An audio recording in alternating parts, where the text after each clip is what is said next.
and influencers to transform negative narratives, optimize mental well-being, and unlock their full potential. Kyle, welcome to the show.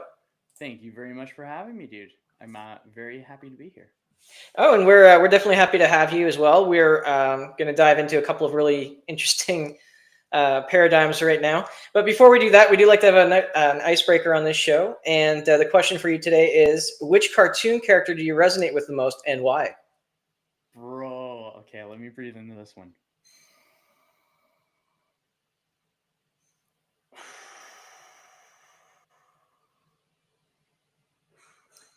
Okay, I have I have a before and after. I have an A and B for this answer.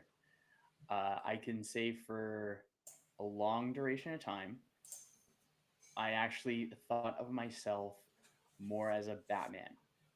Hmm. Broody and just driven by past experiences while also still being a badass. And then as I've gone through time now, had some more experiences, gained some more wisdom, I actually find myself resonating more with the first Robin, Dick Grayson, Nightwing. Hmm. Yeah, and he they share the same drive. Like Batman and Nightwing share the same drive to be able to do good, and they both experienced similar traumatic events. However, while Batman is driven by his pain, Nightwing is driven more so by hope and healing. And so he has his story and uses it to inspire him into seeing that possibility, seeing that hope, and being the leader. Now he's in the comics, he's now the leader of the Justice League. And Batman took a sidestep. And yeah, I think those that would be my answer. It was Batman, now it's more Nightwing. I love that. The Dark Knight, Cape Crusader, very much anti-hero, and I think a lot of us kind of resonate with that sometimes. We just want to get things done, and we don't care how we get them done, right? Yeah. Yeah. Anyway, before we dive into it, we do like to get a little bit of background as well. So why don't you tell us a little bit about your journey and how you got to be where you are today? Yeah, sure. Uh, Simplest way of putting it is I turned my problems into my passions. I did not like who I was at one point in time. Not much respect, not much compassion, not much love, not much trust, and so it was a tough state of being to be in. And uh, eventually, by chance, because we can resolve things either by choice or by chance, eventually by chance, it all just crumbled around because I had a negative internal relationship with myself. My uh, relationships with my partners at the time were not exactly the greatest, and I was certainly the common denominator. So I simply didn't want to be that anymore. I didn't like the character I was at that time. There's, of course, the aspects of myself that were good hearted. You can still be a good person and make bad decisions. And so if I didn't reconcile with those bad decisions, I wasn't going to be able to process. I wasn't even going to be able to confront my own dragons, per se. So then I made a Facebook post. I'm sure many people have seen this, where it was a cry for help. And I was not picky. I wanted therapists, counselors, coaches, words of wisdom, anything. And that was probably one of my best performing posts. It was really well, it was awesome. And then all the information that came my way was very much well received. And so with that, what came along is I made the decision to do something different. When I made that post, I may not have thought of the impact it would have had at this time. However, I made that post, had some awesome help, and then my one buddy, Sean Caron in particular, 6 months prior to me making this post, he was aiming. He was like, "Come on, man, come do the world's toughest mutter with me. I did it last year. It was awesome." And there's tough mutters, and then there's the world's toughest mutter. And I've done a series of tough mutters before, and they're fun. I like the obstacles. I like being outside, and it was good. And the world's toughest mudder is a 24-hour obstacle race where you do as many rounds as possible in 24 hours. And it was out in the Las Vegas desert, and it was epic. It was so freaking cool. However, I fought him, or not fought him, I resisted his offer for 6 months. And then he saw that post. He sent me a message. He's like, "Hey, man, eh? Eh? World's toughest mudder." And I was like, okay, screw it. I'm down for trying whatever to be able to get better. And that was a very, very big opportunity for me where I was able to basically force all those pent up emotions, the intense feelings, the uh, the accumulation of it over so much time. And as I was walking, I could feel myself getting lighter. And so from there, I broke down the body, metaphorically, not literally. I was totally fine. I broke down the body to build up the mind, and I was able to create space to think. And from there, then that was 9 years ago. It's just become more refined, refined, refined, refined until I actually figured out a way that I combine the right tools that have helped me the most, that I recognize have uh, a very practical use, and there's predictable outcomes. And being able to have that, to be able to practice it and also be able to combine the mind and the body to it, that is where I ended up. And then I started doing it with other people, and people dig it. Well, thank you for sharing that. I love that story, and it's a couple of things I do want to go over there on that. Just to rewind a little bit in the conversation when you were talking about bad decisions. I tend to have a little bit of a different mindset when it comes to bad decisions. There really isn't a bad decision. There are misinformed decisions. Because, I mean, again, at the end of the day, we all do the best that we can with the information that we have on hand. I mean, nobody sets out. No, well, okay. I can't say nobody. Most of us don't set out and say specifically, I have this information. I'm going to do the absolute worst possible thing I can with this. I mean, nobody sets out to do that. And again, it comes back to that self-compassion thing too, do the best we can with what we have and the information that we have. And the example I give is, and well, varying degrees, right? But how much do you currently still trust medical doctors, Kyle?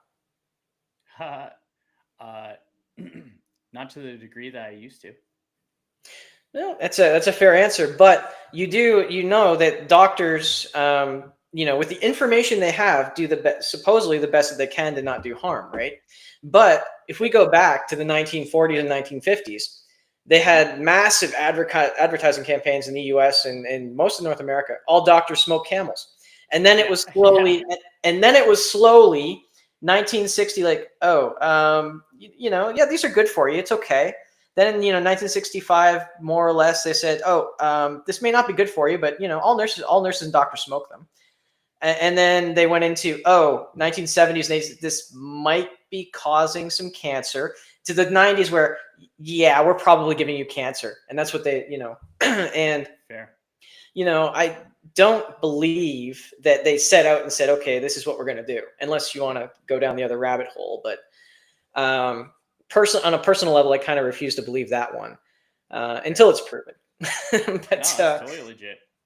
But so I mean, we all just go out and do the best we can with the information we have. If that information's not complete, or if that information's maybe flawed, that's one thing. But that's where I go. And misinformed decisions, not really bad decisions. That's fair. The other point I wanted to touch on you there too is you said something interesting, and it happens so often. And it actually happened in Batman. It's happened in a lot of the stories of superheroes and stuff, and different lines. But we often, in order to kind of break the barriers of the mind, we often do something very physical. To integrate the body, whether it be martial arts or the rough riding mudding or mudding, painting. Do you think that that's one of the quickest ways to kind of bring us back into kind of the moment, and that's why it's so effective? Ooh, yes. I would say, yeah, because if you're looking at a variety of practices, like let's say breathwork, for example, or going for a run or going for a workout, doing a tough mutter, doing a world's toughest mutter, these are all going to release feel good hormones. And something that's interesting, I read this recently, so I'll look into it more. It was just something that is interesting, is that dopamine is not the chemical released when we accomplish something, it is what we release in pursuit of. And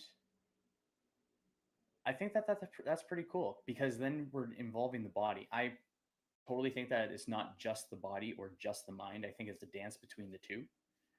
So I think if we're like, for example, how it could be negative is we can go for a run and then we feel really good for a run. We work out whatever physical activity. I'll use bicycle. I'll use biking. I don't use biking very often.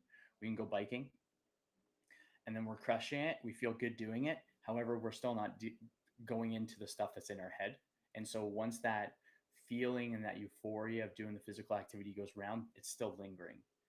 And then, oh, when I bike ride more, I feel my emotions less. And then you have someone going from long distance bike riding to being in their living room watching TV, which if they're training for something, that's totally legit. I've seen people do that. However, that's just an increase of trying to maintain that dopamine level to avoid what's going on between the ears. And it's similar to, let's say, for the opposite end, where it'd be coaching without practice or therapy without practice. Because I define bad therapy, because there's good therapy and bad. And I define bad therapy as the symptoms progress or get worse, or new symptoms arise. And so there's an indicator there. What that suggests to me is that because it's talking rather than getting the feels involved, there's a disconnect between feeling and it's same practice. When I get to talk about what I experienced, I feel good afterwards. Give it a couple of days, give it a week, give it a month, give it a couple of years, whatever it may be, it can still come back because it hasn't been processed through in the body. So I think it is a nice balance where both of them can break through and both of them separately can break through. Both of them together can supercharge each other. And having the two is a sweet spot. And I totally think like we're like years of freaking us doing physical activity and like in a variety of different ways. And I think that what I think of when it comes to the body is that it's the only thing that we're going to be able to ride around in for this lifetime. So we can take care of it and then we feel good when we take care of it. And then that also goes into our mind and how we see ourselves and how we perceive ourselves. Yeah, I like that. I like that for sure. And you're right about processing things, which is fun because I call it fun, just I call because it fun too. Honestly, I'm with you, bro. because you think that maybe you're healed and you're past something, right? And then you don't actually realize that it's still affecting your behaviors in a lot of ways, and it actually gets to be like a physical. It gets to be on like a physical level, and just seeing that connection is just really really interesting sometimes. Totally, totally. Yeah, man. It's an interesting connection. It's an interesting dance. It's we're flowing with words, and we can be mindless about the words. We can be mindless about our intentions. We cannot think of what I want to get out of doing this practice, and then we're indecisive. We're just looking around. We're overwhelmed by all these decisions, so we choose to make no decision, which to me is similar to you get up, one tire goes flat in your car, and then you get out of the car, and instead of changing the one tire, you actually slash your other three. And so it's like it's cool that we have this world, this opportunity, this time to be able to practice things. It's awesome. Yeah, just swinging the conversation back a little bit there. Talking about practice of things. What is procrastination for you, Kyle, and how do you define it? I define procrastination. Ooh. As yeah, I got this. I define procrastination as the active participation in preventing progress. Okay, Yeah, I like that one. it's also known as a synonym to procrastination is self sabotage. Hmm. And I'll also say, because I have two different types of procrastination, because there is productive procrastination and then there's practice of preventing goals procrastination. And productive procrastination would be, for example, my day today has a couple interviews, and I have about an hour in between each one. In between that hour, for example, uh, first one, then I had 15 minutes, so I played a chess game because I'm just practicing my chess. It's a skill that I want to just get better at, and I find it a lot of fun. And then I had another podcast, and then I had a break, and I did some breath work, and I put the laundry into the thingy. So although I could still be at the computer doing things like as work, I'm integrating both what my is on my list of things to get done while still getting my highest priority tasks done, which the highest priority task is having conversations. So what I do in between that is going to be taking care of like household chores or grabbing coffee, doing breath work, playing a little guitar, Hmm. and that could all be perceived as procrastination because I could still use that time for something useful, quotey fingers. However, it's like okay, for starters, this doesn't feel like work because I love conversations, but it's like a work recharge, work recharge, or yeah, discharge recharge, discharge energy, recharge energy, discharge energy, recharge energy. So yeah. However, I will say that too much procrastination can also lead to anxiety cost. And anxiety cost is the anxiety you feel in between the point of making the decision to do the thing and when you actually finish the task. So, how long does someone want to exist in that realm? Hmm. No, I like that. So, with that in mind, what would you say is your secret sauce for beating procrastination? Keeping my word. Hmm. Yeah, it's keeping the promises that I've made to myself. And there's going to be some moments or some days where I get more done than less. However, if I zoom out and if I look at the last 100 days, I accomplished quite a bit in the last 100 days. And so, yeah, that's how I would flow with that one. Okay, I'd like to dig into that for just a moment, though, Sure. because there's a couple of different facets to that. There's not promising enough, but then there's also promising too much. Mm-hmm. So how do you kind of balance that? Because you do have to be clear on what your capabilities are, and then you also have to be, but you have to be like 100% brutally honest with yourself. You know, how likely is it that I'm actually going to do that?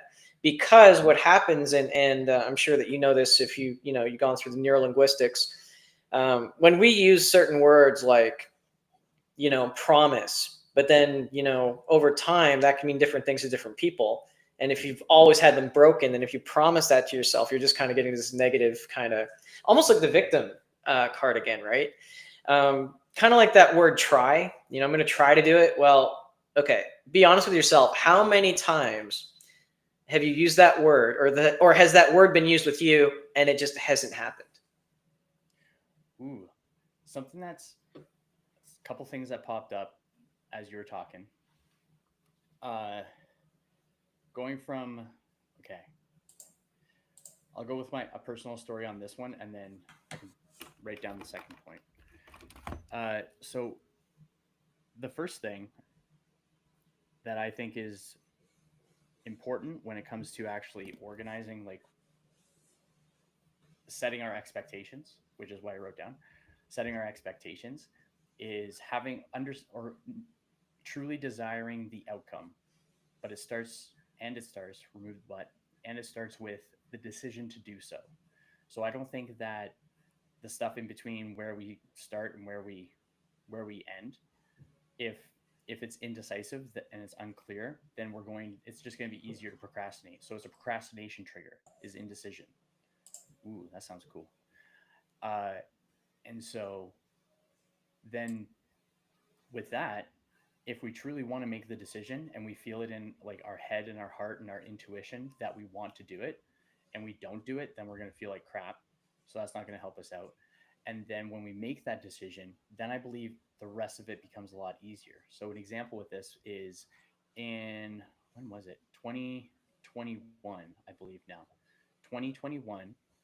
And before this, I'll say that it was on a high. Like I was feeling good. I wasn't in like a dark spot. We did my lady and I, we did a month road trip with my parents all through the Gulf of Mexico, and it was freaking sick. My parents like to party, and so we were partying. It was Christmas time. It was Bailey's in every coffee. It was awesome. So came back. I had one day where I did not have any alcohol. One day. And then it was New Year's. So we had a New Year's party. And there I remember it even though it was wasty pants, I remember vividly making the decision like I'm gonna take 30-day rest. I just wanted to take a break. So I made the decision to take a break and I knew like in that moment. So starting and then at midnight, I switched to a water. So I started drinking water right at midnight. So I implemented quickly. From there, then it was feeling good, and I had a thing to do, so I wasn't as inspired to go back towards going to a bar and having drinks. I was just doing things to work on stuff that I wanted to work on, and I was enjoying working on it. And then went 100 days. I ended up going 100 days. And then the year before, I had it on my bucket list where I wanted to do a year no alcohol. Because prior to this, it was 18 to basically 31 where I was consuming alcohol. I had one stint in that period of time where I went 90 days no alcohol, maybe 1 or 2 days somewhere. And it was habitual. I wouldn't consider myself an addict because I don't think of myself as an addict. It was certainly habitual, and made the decision, which to decide, Latin decadere means to kill off. So you kill off one decision to pursue another decision. I just decided to kill off drinking, and so did the whole year. And in this year, in the first year, I found what it was about alcohol that I like, and it's the burning sensation. I got my tattoo done, and then my tattoo artist was like shaving off the arm, put the alcohol on, and it was like the sharks in Finding Nemo that are trying not to eat meat, and then they smell the blood and their pupils freaking dilate. I smelt it, and I felt a shiver down my spine, and I was like, ah, that's what it is. So, anyways, went the year, kept on going. Now I'm in I'm almost 3 years, and I have no desire to drink. I don't feel the social obligation to drink because I'll drink a non-alcoholic beer and won't have an issue with it.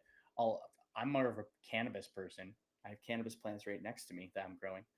I'm more of a cannabis person, so I'll put a little couple THC drops in a non-alcoholic Guinness, and I'm freaking solid. I have a wobbly pop, and I just have better mornings. And so I think the decision to do so is very, very important when it comes to wanting to make a shift. And then when it comes to the goal, it's setting your expectation to an appropriate level. And I think that people want to do less work with more stuff. They want to do less work and get more. And I believe that there is a 1-to-1 ratio between what we want to get and the amount of effort we put in. So if people want it really quickly, you shorten the time frame to, let's say, 90 days, and then you do 90 days of focused work to get that one specific goal done, whatever that may be. Or you can take that 90 days and you can expand it to 26 weeks, which is 6 months, and suddenly there's a lot less of a high intensity cap. And so really it's like, and then you can take it even longer, because I'm really big with long time horizons. If I create a goal, I start with a 10-year marker. And I start with 10 years because it's unlikely for me not to accomplish something in 10 years if I'm working 10 years to get it. And so as more information is coming up, that timeline, my estimation, can decrease. So I've decreased things from, for example, podcasts. I have a goal of hitting 100 by January 11th, and it's November 28th now. I'm at 87 scheduled calls, and this goal started October 10th. And so my goal has decrease because the new information has come up, and then there's some things that are more challenging, some things that are easier, and then just be able to pivot the expectations to be in line with the type of journey someone wants to take, whether it's short and intense or 10 years and really chill, or a sweet spot in between. So when people have the right set of expectations, uh, what's my target? What's my focus? What is the story?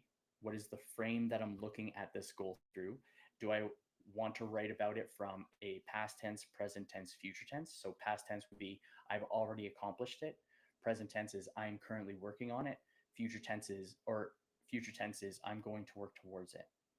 And so when we have a story, that creates another reference point where we can get the feels involved. And then from there, it'll open up what the plan will be, or what's the floor, because the floor is the plan. We can elevate our floor, the better our plans get. And so expectations and deciding where to go, and then working backwards, and being real, being honest, like what you said, like confronting, like where is it that I'm awesome and where is it that I suck, in my own opinion, not in other people's opinion. Like where can I actually improve? If I was hanging out with myself and I was talking to myself, which most of us often are, uh, what would I be saying about myself? Because there's not just going to be the smack talk that's in our head. It's also going to be, no, you're doing awesome. And when we train, we can train both. So we can go from having that negative narrative, and then we decrease the negative narrative and increase the positive narrative, because this is our personal lore. And as we do that, then we're more action prone and inspired to take on whatever that target is. And then we're less resistance towards it. Damn. Yeah, that was a long one. Apologies. No, no, but it's thank you for sharing. It was a lot of good information. I like that one. If you're not quite sure, set it to 10 years, and then as you get more information, just keep moving up the timeline.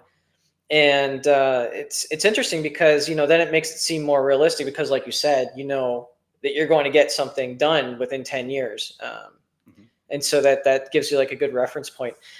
I wanted to sort of shift that now since we are coming up in the holidays. A lot of people talk about New Year's resolutions, and I've only for the last, I think I don't even know when I did it. We'll call it decade. It might even be 2 decades. I don't even know how long it's been, but that's how long I've kept this resolution. And the resolution is to not make New Year's resolutions. And the reason is for me personally is that, and I want your thoughts on this. Sure. When we get into that state of euphoria, we get into that state of, it's almost like peer pressure too, right? We kind of want to one up each other at New Year's, like, oh, I'm going to go to the gym and I'm going to, I'm going to get ripped, and it's going to be my year to do that, or I'm going to get out of debt. And then we just make these huge, grandiose plans. We don't have any idea how we're going to do them, I'm sorry, I'm going to go back and take a page into my own book. We don't know what ways we can actually do that, right? And we don't know at that point that we're even really interested in that. We're just saying it for the sake of just going along with the crowd. And that's why I believe that 98% of resolutions fail. But I'd like to hear your take on it, Kyle. I think resolutions fail because people don't have a proper plan in place. I also think that if you look at it, I think it's more impressive where it's 90 days into the year and it's like who stuck to those goals that they made. And I think that we may have that peer pressure of living up to that. However, we also can support others in their pursuit of theirs. And it works as a reciprocation. So support one way, support other. Because I think that if you have 5 people in a friend group that want to make the goal to lose X amount of pounds within the first 100 days, let's say 20, because it's a nice round number, 20 pounds in the next 90 days, and 1 out of the 5 make it to the 90 days, one, or in that case, like maybe that friend did not support the other 4 very well. And maybe the other 4 supported where they were at previously really well. It was like, oh, dude, Chris, man, like you're not coming to freaking Friday beers as often. Yeah, I picked up pickleball.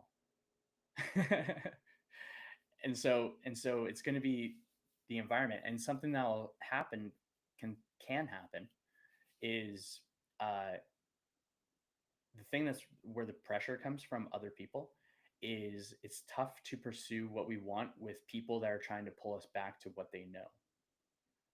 And so over time, as we expose ourselves to more opportunities in the pursuits of what we want to do, we're going to be able to meet new individuals that are going to have at least another common denominator other than drinking to be able to go along with that. So if you're hanging out with someone at the gym, if you go to a yoga studio and it's like, oh yeah, we actually have smoothies at the end of the day rather than beers. So it's going to be a couple things on that one. And when it comes to I think the word resolution is also silly to say because a resolution is just a repetition of the previous year. Ah, yeah, if the repetition is making the resolution and not keeping it, then yeah, that's the resolution.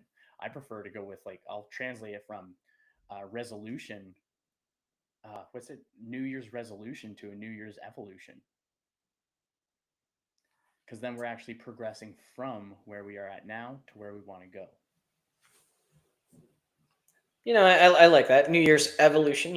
I think that certainly fits. You said something interesting too about wants and desires and things. I always go back to when your why is high, your cost is low, and I just think that sometimes when we're doing these evolutions, we tend to stick to kind of what society deems we should be doing Hmm. instead of kind of what we actually are interested in doing and what we feel will actually benefit us. Hmm. Because I can say I'm going to go to the gym all year long, but if I don't believe that that's going to be if I don't believe that that's actually a priority for me, then one, I'm just not going to do it anyway. Hmm.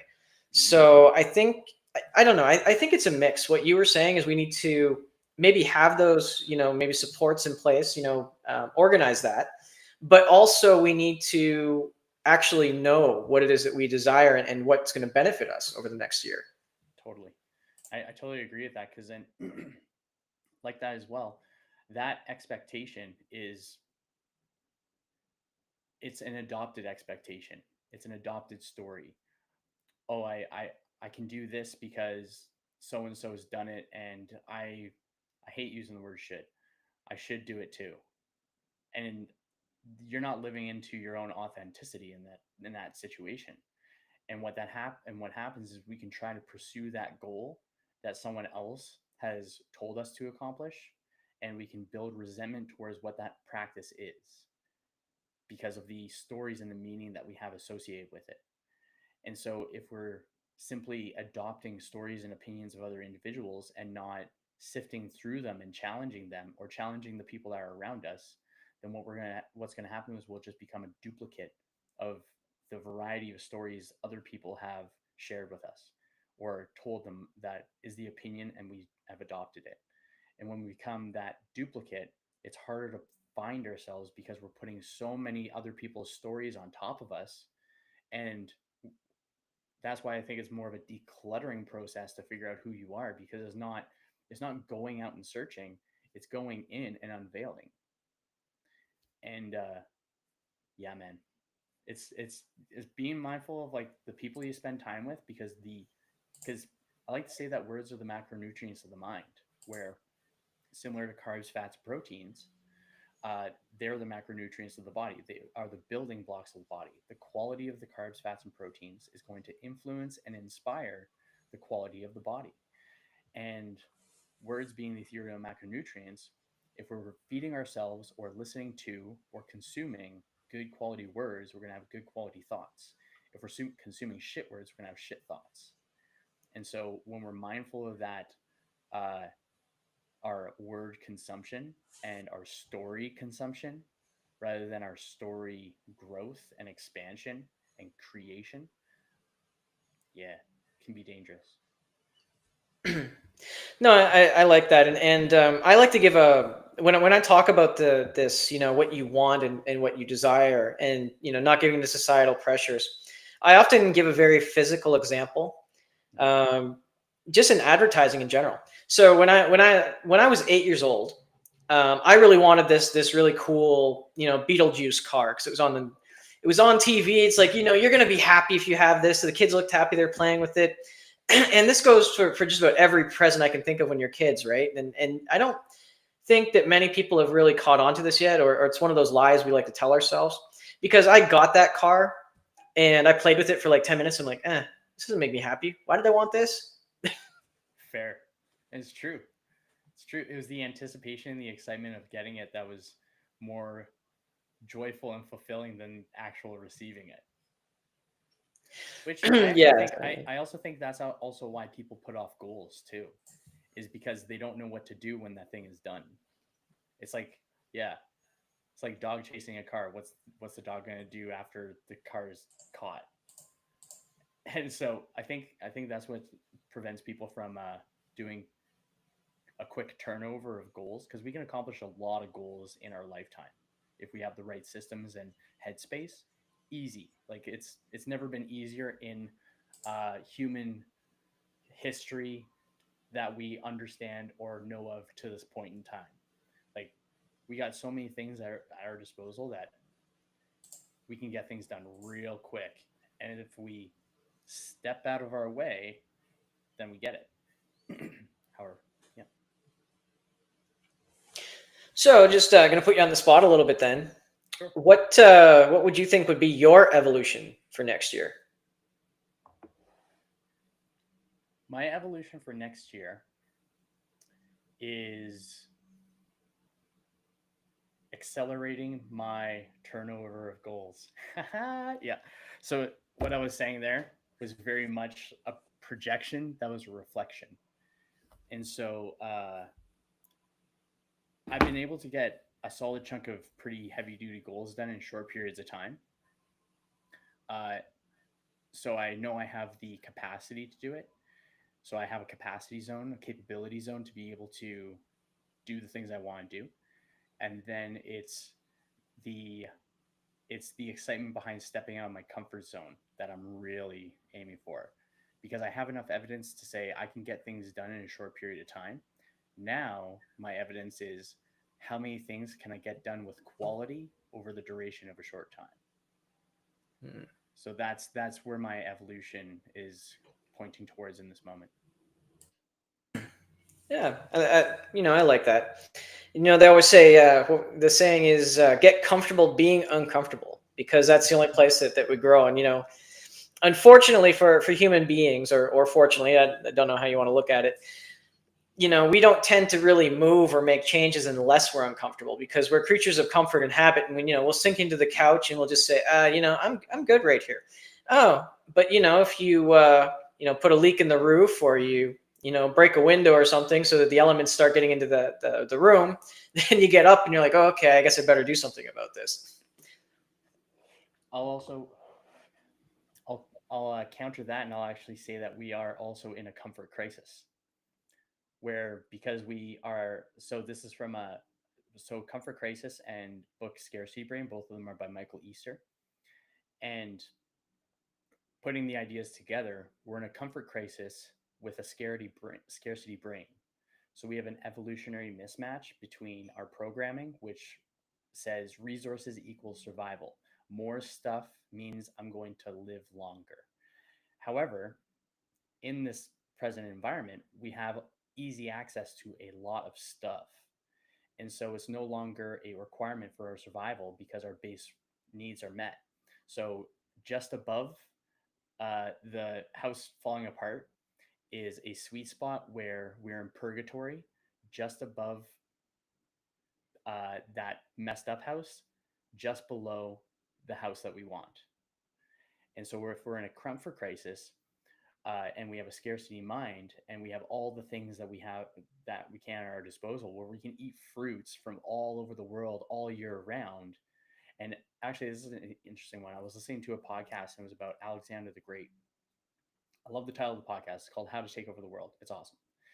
And a reason that is theorized that Alexander the Great wanted to continue his his campaign towards the east is because he got the opportunity to try a variety of different foods and cuisines and experiences.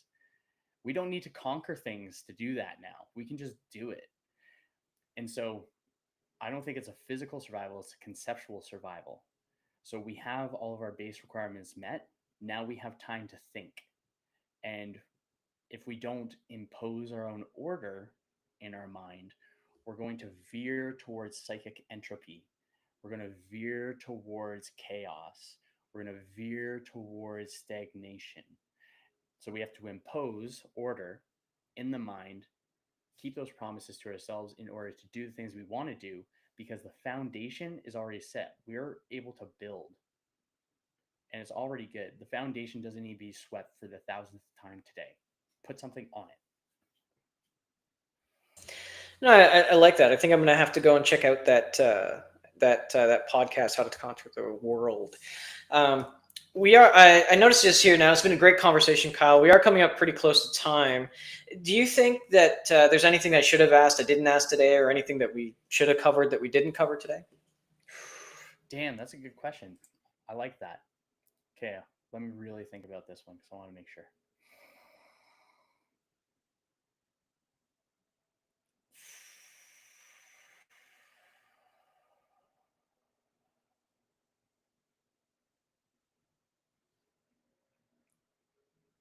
Nothing's popping up to my mind so far. Oh, actually, you know what? No, nope, we're good. What was the hesitation there? It was going through my checklist. I was like, okay, let's go through the conversation. No, we hit some really cool points. Let's see. I can do a little snippet about what my practice is. I can do that. That's what I'll do. Yeah. So, practice I do is I develop neurolinguistic somatic experience, breaking it down. Neuro meaning of the mind, and mindset. I define mindset as the stories we tell ourselves about ourselves or our opinion of ourselves. And this practice is an outcomes focused practice, not a problems focused practice. Just to start with that. And then neuro also takes in the nerves, the nervous system, where we hold the emotions, where we transmit energy and information so that we can move our fingers and stuff. Then from there, going into the L, linguistics, that's the things that we say, think, write, and also how we breathe, because the breath is the language of the body. So for the first three, like I already mentioned, that the words are the ethereal macronutrients of the mind. Words are also magic. We spell them together and they create stories, and it influences our reality. So a fun one on this one is think of the word abracadabra. And abracadabra in Aramaic, Jesus' language for a reference point in time, translated to English is with my words I create, with my words I influence. So the words we speak are of great influence on the reality we experience. So that's why we're going up to the stories and the words. Breathing being the language of the body. When you're breathing high and tight, you're good to fight, low and slow, good to flow. And then we use the breath to be able to recognize when we're in a high upregulated state, downregulated state, and being able to adjust it. So then we're using the breath to be able to go from a thermometer where we're reacting to the internal external stimuli to a thermostat where we're adjusting our internal temperature to our liking, our Goldilocks zone. And then that goes into the somatic, and that's of the body, soma. And that is not only the physical body, it is also the emotional body. So the physical body is a passive process where a lot of its function does not require us to get involved. Heart beating, for example, autonomic nervous system, digestion, stuff like that. Uh, it's also time bound. So if we cut our finger, it's going to heal over time. The emotional body is timeless. We we have an expectation, or there's a story where there's an expectation that time heals all wounds. That is incorrect. If you haven't gone into the emotional body and actively participated in the processing of these unmetabolized emotions, it's not time's not going to heal it. It's timeless. That's why you can have an experience when you're 5 and feel it when you're 50.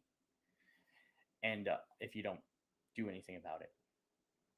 So then it's having these two, the physical body, the emotional body, and also the mind. Might as well put it into a trifecta. getting these to work as a dance together to be able to create an experience. And the experience is something that's really cool is there's a lot of aha moments early on. And that's one of my intentions, is to collect as many aha moments as possible, because these are pattern interrupts in the mind. And when we have that pattern interrupt, we can decrease resistance to make us action prone towards doing the things. And this particular practice works with folks that want to get unstuck and celebrate their wins and progress, and want to create goals and set targets that they want to accomplish in less time while being inspired and action prone to do it. And overall, it's the mindset gym for mental fitness. And that's my real quick rundown of what the practice looks like. Oh, And awesome. some Well, principles. oh, awesome. Well, thank you for sharing that, Kyle. And just before we go, what is the best way for our audience, our listeners, to reach out to you if they have questions or they want to know more? Cool. Clarityconsultant.ca. That's one. And then if they want to have a conversation, Instagram is my fastest response time, and my social handle on any social media platform is Dapper Dude Kyle, DapperDudekyle. And yeah, let's have a conversation. I'd love to share with folks any knowledge that can help them out. I'll support them how I can. Excellent. Well, once again, Kyle, thank you for being on the show. It was a lovely conversation. Very, very insightful, very intriguing. And to all our listeners, thank you for tuning in once again. And just, remember, reach out to Kyle if you have any questions. Maybe get some clarity, work on your own story, your own narrative. And just remember, if you can't find that motivation or inspiration for yourself today, maybe just try and be that motivation or inspiration for someone else. And we'll see you again next time. Oh, whoops. That's a great closeout. I like that. Yeah, cool. Yeah. Yeah, it's good.